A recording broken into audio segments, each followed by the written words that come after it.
1996 সালের মতো 2026 সালেও দুটি জাতীয় নির্বাচন হতে পারে।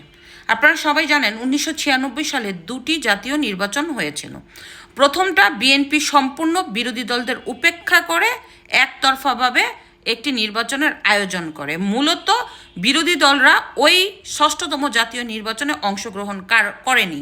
এর অন্যতম কারণ ছিল তৎকালীন সময় বিরোধী দলীয় নেত্রী শেখ হাসিনা, জাতীয় পার্টি জামাত ইসলামদের দাবি ছিল নির্দলীয় তত্ত্বাবধায়ক সরকারের অধীনে হতে হবে এই ষষ্ঠতম জাতীয় নির্বাচন। কিন্তু বিএনপি সম্পূর্ণ বিরোধী দলদের উপেক্ষা করে একতরফাভাবে সংবিধান রাখার অজুহাতে এই 15 তারিখ মানে 96-এর 15 তারিখ ষষ্ঠতম জাতীয় নির্বাচনের আয়োজন করে। কিন্তু বিএনপি বেশি দিন ওই ক্ষমতায় টিকে থাকতে পারেনি। তারা মাত্র 1.5 মাসের মধ্যে এই সরকার পদত্যাগ করে পরবর্তীতে সব দলের অংশগ্রহণে আরেকটু জাতীয় নির্বাচনের আয়োজন করে একই বছর মানে 1996 সালের 12ই জুন।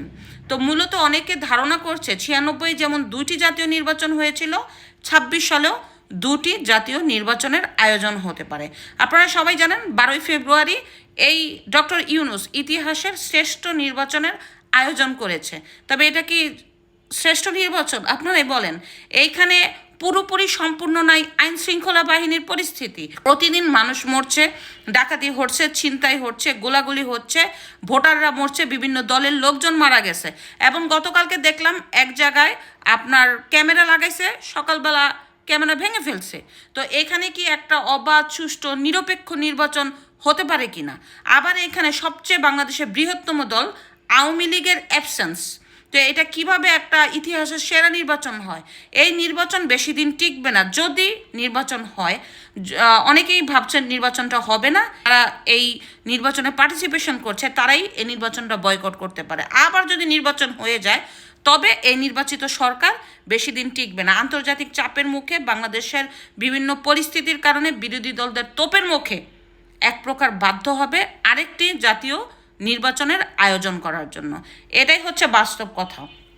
গতকালকে বিবিসিতে দেখেন যারা এতদিন বলছে যে শেখ হাসিনা অবাধ, সুষ্ঠু, নিরপেক্ষ নির্বাচন দেয় নাই, যে শেখ হাসিনা 24, 19 এবং আপনার 14 সালে যে নির্বাচনের আয়োজন করেছিল সেইখানে মানে বিরোধী দলরা উপস্থিত ছিল না। যদিও শেখ হাসিনা তৎকালীন সময়ে এই যে 3টা নির্বাচনে বিএনপিকে সবসময় ডেকেছিলেন যে নির্বাচনে অংশগ্রহণ করো, বিএনপি কিন্তু নির্বাচনগুলি বয়কট করেছিল।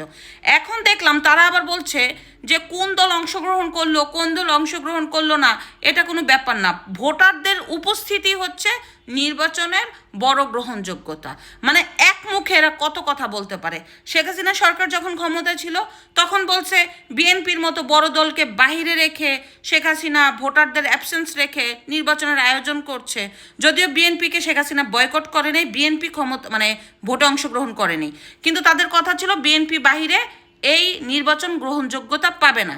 আবার একই কাজ এরা করছে, এখন বলছে বড় দল অংশগ্রহণ করলে করুক, না করলে নাই, ভোটাররা উপস্থিত থাকলেই সেটা নাকি আপনার নিরপেক্ষ নির্বাচন হবে। এক মুখে কত কথা বলে এরা। যাই হোক, বাংলাদেশের যে পরিস্থিতি, সেই পরিস্থিতি মনে হচ্ছে যে নির্বাচন নাও হতে পারে, আর হলে বেশি দিন টিকবে না। কারণ 96 সালে দুটি নির্বাচন হয়েছিল, 26-এ দুটি নির্বাচন হতে পারে যদি 12ই ফেব্রুয়ারি নির্বাচন হয়। তো এখন নির্বাচন যে হবে বলা যাচ্ছে না, যে কোনো সময় যে কোনো পরিস্থিতি হতে পারে। ধন্যবাদ।